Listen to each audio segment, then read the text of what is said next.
Okay, so let's have a look here what we've got. We've got a bit of a mixed bag this time around.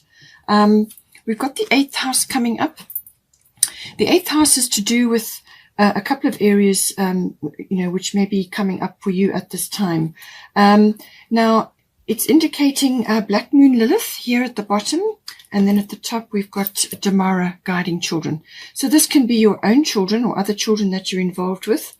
It could be, family relatives and so on, or it could be to do with your inner child as well.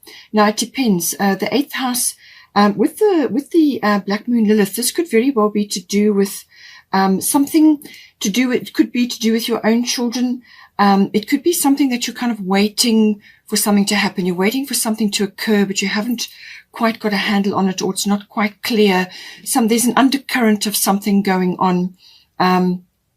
And you're just not sure what it is at this point, and what's going to come out. So there's a little bit of a mystery going on there. And with the 8th house, it could very well be to do with financial situation. That may be coming up because the 8th house does deal with finance. So this is normally big finance. It's things like investments, insurances, and assets, banking, tax. It's also to do with, legacies and inheritances and things like that. So there could be something to do with that, that is kind of in the area, there's an undercurrent going on. Maybe your children are involved, or you are thinking about certain things to do with them. But, there's something going on in the background, but you can't quite get your hands on it. You can't quite get all the pieces together because there's kind of something, it's like a veiled time. It's like a pregnant pause, if I could put it that way. Okay, so that may be coming in. Then there's also it could also be to do with aspects around children, but to do with either yourself or your children or children that you know. There could be an unplanned pregnancy coming in with Black Moon Lilith. That can happen. And this 8th house is the house of intimacy. This is to do with sex and intimacy and sexuality in all its forms. Okay, so that can come in. Also to do with unions, So it could also be to do with you and your person coming together in a more committed union. And this can involve issues around sexuality, around finance. Also, if one or either of you may already have children, there could be issues to do with that, trying to combine families, bringing a blended family in. There could be lots of ways that can come in.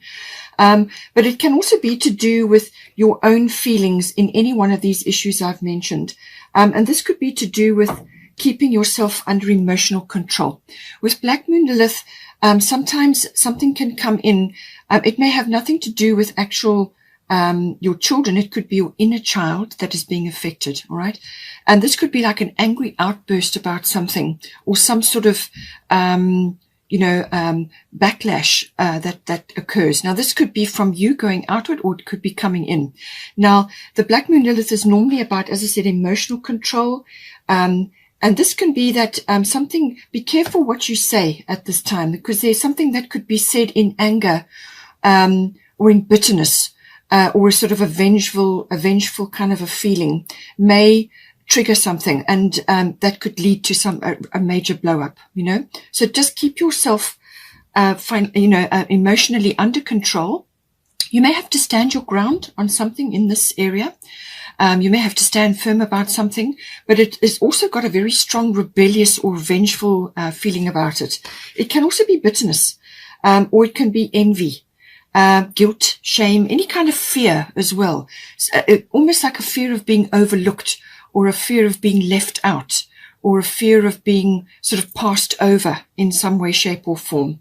Now, as I said, this may be to do with family gatherings, and there are children involved, blending families. It could be between you and your partner. It could be in a financial matter. But Black Moon Lilith, that is the warning, just emotional control. As I said, there could be an undercurrent that you're picking up, or something is occurring, or you're waiting for something to come out, something that's going to pop out. But I feel just stay in your compassionate mode. We are entering the month of December, and there's a lot of family gatherings that occur at this time, and all sorts of things can come out. And with Black Moon Lilith, you're going to have to keep yourself on a, in your personal power, but not, letting loose, because it really could upset the apple cart quite significantly. You could have a massive blow up. So just be careful with that. But it could also be that you're just waiting for something to occur in this. But it may also be obviously just between you and your person. It could be an intimacy issue, something like that, or it could be an unplanned birth or pregnancy of some sort that may come in for you or your children. Take it as it resonates. It will be quite a big month. Because the 4th of December, there is a solar eclipse, and that is going to be in Sagittarius. So that's a fiery energy, and you are a fire sign. So something could be said at that time, because Mercury is in the mix there, and so is Chiron. And Chiron is in Aries, also a fellow fire sign. And Chiron is retrograde, and Chiron is always about either, dealing with past wounds, or the past, or a deep emotional wounding, or some repetitive thing that keeps being suppressed until it gets dealt with. It can in some cases be like a medical mishap, or some kind of we have to visit a health facility. But because it's conjunct Mercury, and I feel it's to do with something that is going to be said or discussed, or some exchange, could occur there. Then you've also got some more energy coming, and this will be Mars this time. And Mars is your will to fight, your action energy, your get things done and going after something. It's a very strong masculine kind of warlike energy. So 8th of December, there will be a bit of an issue between Mars and Jupiter. Jupiter is very expansive, and Jupiter rules Sagittarius, and that is the ruler of that solar eclipse. So I feel there's going to be something may be expressed, or you may be wanting to break free from something. And then also on the 14th of December, Mars will be going into Sagittarius. So again, there's that very expansive energy, or it could also be very opinionated energy. It can also be overboard, over the top, but it's a very expansive energy. It creates vision, so just see how that comes in. And then also there will be again a tight energy between 24 and 29 December, and those are all family celebration dates. So I feel this is going to come in somewhere in here. So stay in your compassion energy, keep yourself reined in, okay? And if there's any drama, just pull back. We'll get to that. There is also the Mary Magdalene unconditional love. Love yourself, others, and every situation, no matter what the outward appearances may be. Okay, so come back to this compassion and unconditional love, and that will help to move things along here without creating bottlenecks or explosive situations. Mary Magdalene, that unconditional love, that is giving love or support or whatever it may be, giving it outward to others and not expecting anything back in return. Okay, so just be in your compassion energy, see things through a compassionate eye, because everybody is struggling with something, especially now, and this time of the year can be quite an intense period. Okay, so just bear that in mind. We then also have the first house coming in. So now the first house is to do with yourself, your physical self, your physical body, but it can also be about where you're headed in this life. What is your vision for yourself? What are you aiming for? When you set sail, what direction are you going in? It's your outlook, it's your attitude, it's your obviously it's your self-image, but it's what you're projecting outwards to others, what they are seeing when they see you and what they're picking up from you. So it's also your expression, your opinions, and so on. It can also be a kind of like an awakening, coming into knowledge about something, self-awareness, and all of these factors may be coming in. So again, bear this in mind with this family situation or financial matters. Could be, as I said, could be pressing in on you as well, or it's affecting your children, or it's to do with an inner child issue, or, intimacy issues or union issues, something to do with that. And the first house is your expression and what direction you're headed in this regard. Now we have got at the bottom water element sensing, and then at the top we've got a leap of faith. So I feel that there may be some things swirling around at this time. And with the water element sensing card, it can sometimes be a time when you just go within. You just go with the flow and let drama or any storminess pass over you. You just pull up your boundaries and go within and spend a lot of time reading, writing, anything creative or artistic is awesome. Meditation, dreaming, planning, resting, sleeping, because your energy, I feel, is going to be low. Okay. It's going to be low. And it's coming into your first house, which is your vitality and your life force and things like that. It's actually a preparation period, the water element. It's a time to just let things go over. Just go with the flow for now, but spend time on your own, in your own space, do a lot of self-care. And if you don't feel like attending a function or some kind of event or family thing, don't go. All right. Just stay in your space, in your place, and get busy with your own creative or artistic things, because that will bring you into the present moment, and it helps to connect you to higher consciousness and bring in self-awareness and awakening, which is important. Okay. And it will also help you to coalesce what it is that you're wanting to do going forward, because the water element card can be a pause before action. So this is like a preparation before you move ahead. So let things pass over you without interference. Don't intervene if something's occurring. Just let it go, especially if it's a family-related thing. And just go within and do your artistic or your creative things, your reading, your writing, self-care, sleeping, dreaming, planning, all of those things. And that will help you. You may just need to watch your boundaries as well, because obviously, again, things come in. You've got the unconditional love and you've got the compassion. So that's great. But don't allow others to take energy from you or take advantage of you while you are in this quieter, compassionate state of mind, you know. Go within and enjoy that peace and quiet, and just be in your own environment and your own artistic and creative things. And that will help you. It could even be musically related, you know, meditation, yoga, whatever it is that you like to do, you know, go retreat into that, because there's a preparation. I feel that you're preparing for something. Something is coming in, and you just need to take that time to recharge your batteries and your energy, you know. And then when you are ready, when you've formulated what it is you're going to do and figured out what you want to do, and you've received information, because when you're doing these artistic and creative things, your mind gets out of the way, and then that makes space to bring in intuition, which is what we're going to get to. And that's going to bring you intuitive ideas or thoughts or feelings and so on. When you're ready, then we've got Orna, leap of faith. Okay. So take a risk and put your heart's true desire into action. I feel that you're formulating something, and this is going to determine the direction that you're going to go in, but there's a leap of faith required here. So don't be scared. Don't procrastinate. Don't suppress what it is that your heart truly wants. It's just saying that there's a risk involved here, and the 9th house can be about risk. There's something that you want to do, or something that you want to put your heart into, or it's something that you've long held in your heart, which is now knocking on your door again. It requires expression of some sort. Okay.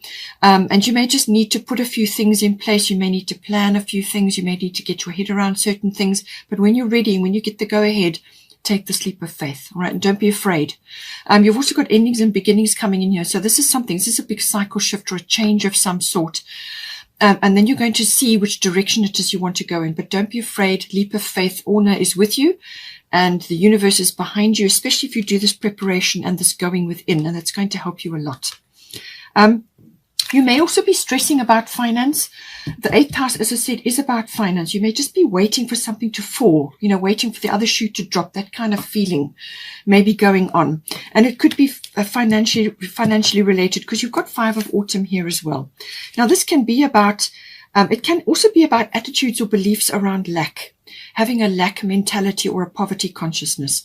If that is the case, then do everything you can to release that and let it go. It can also be unnecessary worry about things. It can also be, like wanting to move forward with something, but you need support or you need to ask for help. So it says here, reach out to others for assistance. It says poor timing for a career change. So I feel that you're formulating and there's time to prepare here. If you are planning something like that, make sure that you get all your ducks in a row and that you analyze things carefully. So do this dreaming and planning and go within, and then you will know what to do. All right.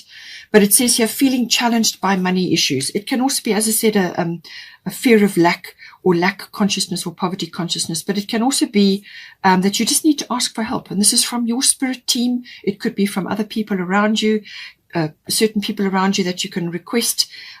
With the Grand Trine coming in, it could also be that you can approach an institution or some sort of funding to help you.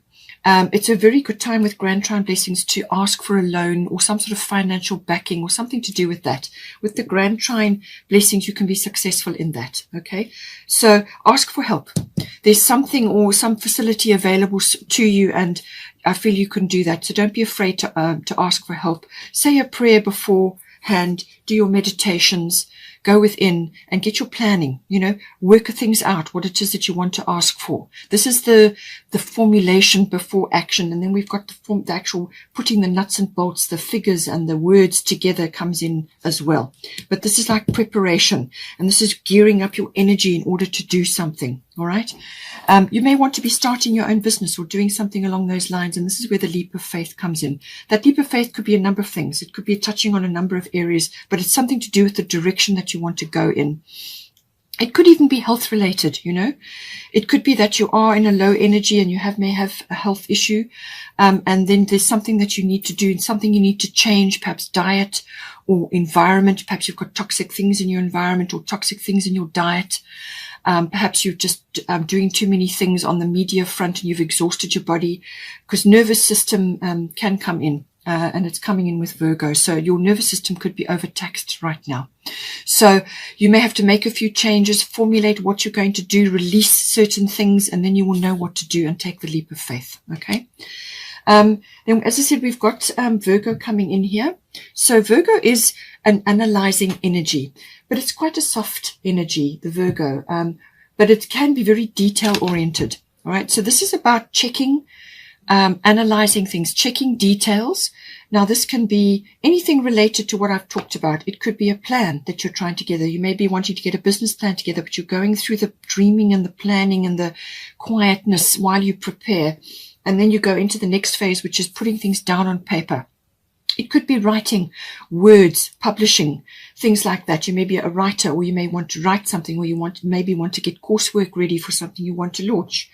But it could also be figure related. And this is where the 8th house and other indicators are coming in to do with the career change or the finance. You may need to get a business plan together, whatever it is. Okay. This Virgo analytical energy is coming in. But the other side of Virgo is also the analysis paralysis. You could be going overboard with that. Okay. So just make sure that you're not overtaxing yourself. Worrying can come in with Virgo. Virgo can be a real worrywart. And it's unnecessary. You don't need to do it. What it will do is it will create a situation like a negative loop where you draw towards you the things that you're worrying about. So don't worry. All right. Rather spend your time in self-care, rest, plan, dream, get things sorted out, but be positive about what you're doing. With the 5 of autumn, sometimes you can have a very negative outlook or a very negative attitude towards certain things. You don't want that. Okay. You want to be positive. Yes, there is analysis to be done, but you're more than capable of doing it. I can see that in these cards here. More than capable. So just apply yourself when you're ready. It's a sifting and sorting energy. The positive, beautiful aspects of Virgo is that being able to analyze things, to look at pros and cons, also to give advice. You may be giving advice to others. Or if it's not advice for your nearest and dearest or for yourself or your family, then it may be very well advice for others. And this is about pros and cons. This is about giving people options and saying, well, this is what we can do and how this can be done. And this is the plan, that how it will look. So it's that ability to come up with a plan or solutions, or to look at things, sifting and sorting, analysis. Also writing and words, and numbers may come into this calculation, whatever it is. It can also be to do with decluttering. So it may be that somewhere in your environment, whether it's an emotional declutter or a physical material world declutter, Virgo is very good at that. You may be helping others to declutter as well. So whether this is like through coaching, or whether this is through other intuitive things that you're doing, or practical things, writing or numbers, or however it is, there's some sort of advice that you can give. It's like a service to others. Virgo can very much be about how you can help others, you know. But it certainly is that the decluttering, there may be some of that required in your life to make room for new things, to make room for better things, newer things, things that are more suited to you now at this point in your development. Okay.